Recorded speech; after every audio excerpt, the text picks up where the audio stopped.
Hello, my name is Laura Bianchi, and I'm going to be talking about the impacts of interspecies epidermal schema on long-term behavioral development. I intend to demonstrate over the course of this presentation the possibility of an interspecies epidermal schema, that this schema results in long-term behavioral changes in the oppressed, and that this change in the oppressed causes them to become the embodiment of societal stereotypes. In order to do this, I first want to give some background information on the philosophers Sartre, de Beauvoir, and Fanon. I want to talk about racial and interspecies epidermal schemas, give an introduction to the novel A Beautiful Truth by Colin McAdam, and talk about Loe as the one and the other, and the long-term behavioral development points associated with each of these moments in the novel.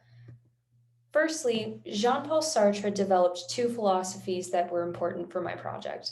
The first is the Tripartite Ontology, and the second is the gaze of the other. In the Tripartite Ontology, Sartre talks about three primary modes of being: the in itself, the for itself, and the for others.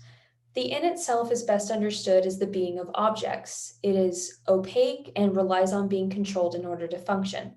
In the case of human existence, the in itself is best understood as the human body. The for itself is the being of consciousness. It is incredibly free and can make decisions and choose itself anew at any given moment. The for others explains how we exist in relation to others. I won't be focusing on the for others mode of being for this presentation, but the in itself and for itself are going to be incredibly fundamental for this project. This is because the in itself and the for itself exist in complete negation of each other. While the in itself relies on being controlled in order to function, we'll see that the for itself relies on being completely free. This negation sets up for a lot of tension that becomes fundamental for Sartre's gaze of the other. The gaze of the other has two primary vocab words that we're going to go over first. The first is the one. The one is best understood as an equal.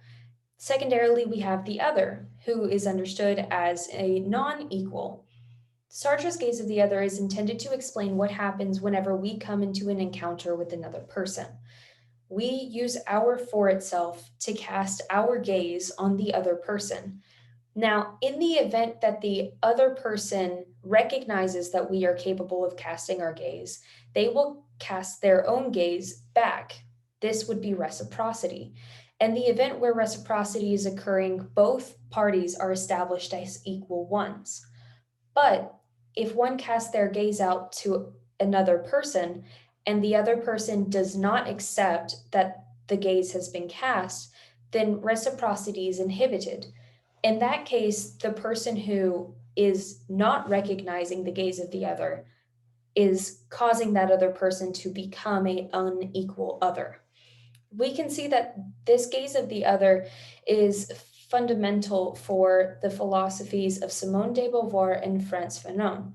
De Beauvoir takes up a gendered lens to talk about how women have been viewed as others by men who assume the role of the one in patriarchal societies.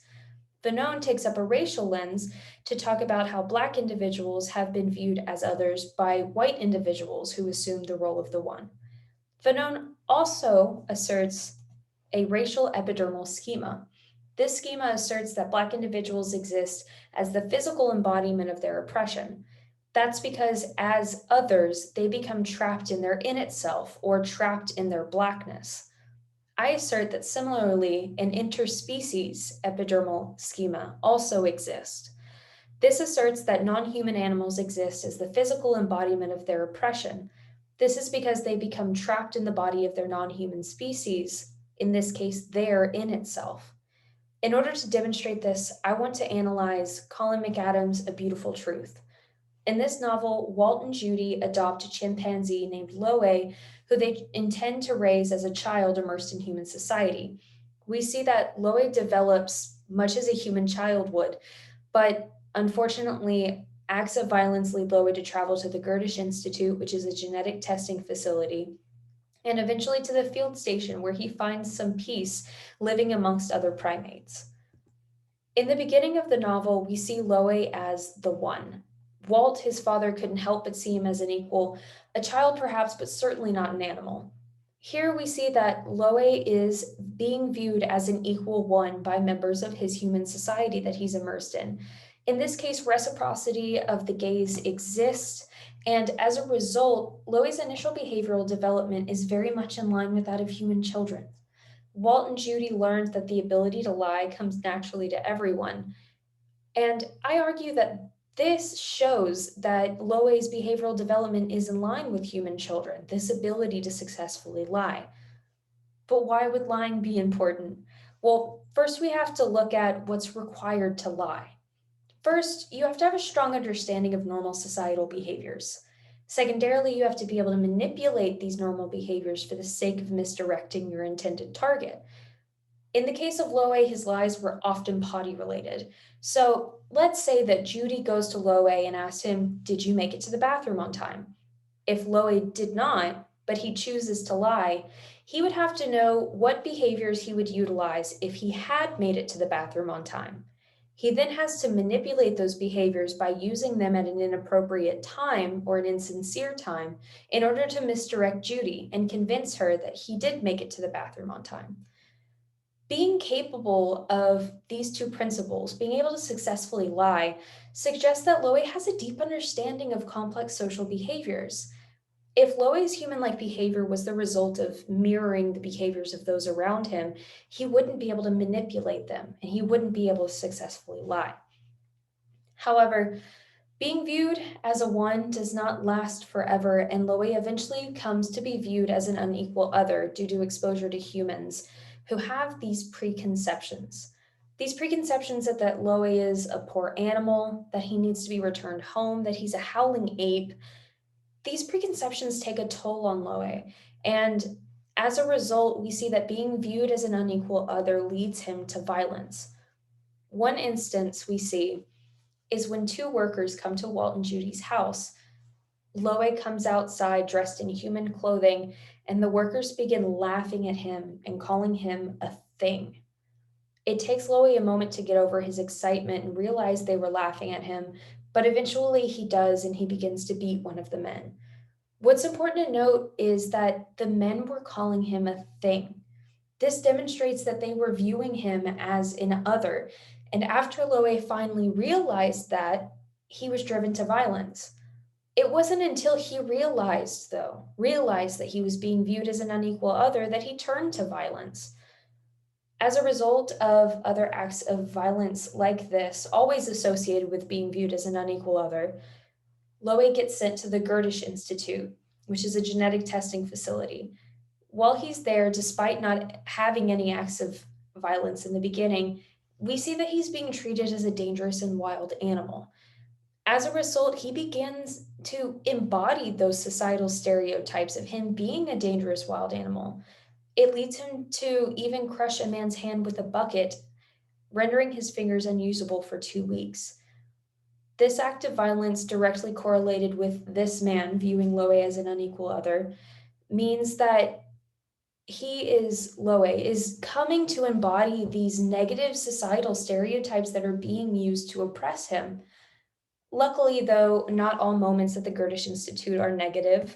We see that thanks to Jennifer, a woman who works at the Institute, he has a short reversion to the positive behaviors that he was utilizing while still immersed in human society. Jennifer had been trying to build a loving connection with Loe for a good period of time, and one day she shows her skin to Loe, and he puts his fingers outside the cage and she rests her skin against them. They have this physical and emotional connection in this moment where they both exchange their gazes. There is reciprocity. And as a result, Loe, being viewed as an equal one, has a reversion to positive behaviors that he was utilizing in human society. This indicates that when Loe is viewed as an equal one, he will behave in a positive manner that is more akin to how he was raised whenever he was in human society, being viewed as an equal one. Loe eventually finds himself at the field station where he's able to live more or less freely amongst other primates. Initially, being immersed in the society is a bit difficult, but after a while, Loe learns the rules. In the evening, his friend, Mr. Gould, puts his arm around Loe's shoulder and encourages him inside. Here we see this trusting and loving relationship between Loe and Mr. Gould. We see that they view each other as equal ones, with Mr. Gould helping Loe. Loe also offers some protection to Mr. Gould while they're interacting with other primates in the facility. This establishment of each other as the one means that Loe learns the rules of this new society. He begins to adapt and immerse himself fully in the new society. However, some of their customs will be forever foreign to him. I believe the reason for this is that Loe was immersed in human society whenever he was developing the foundational aspects of his personality. I believe that no matter how many changes in environment Loe experiences, nothing can completely reverse the creation of those foundational aspects of his personality that occurred whenever he was immersed in human society. In conclusion, oppressive Sartrean systems can result in long-term behavioral development in the oppressed, and this development can lead the oppressed to become the embodiment of societal stereotypes. I believe that through this analysis, we gain insights that challenge us to consider the ethical implications of interspecies epidermal schema that may be present in our human-primate relationships. I've included my citations. If anyone would like to see them, please let me know and I will get them sent off to you right away. Does anyone have any questions?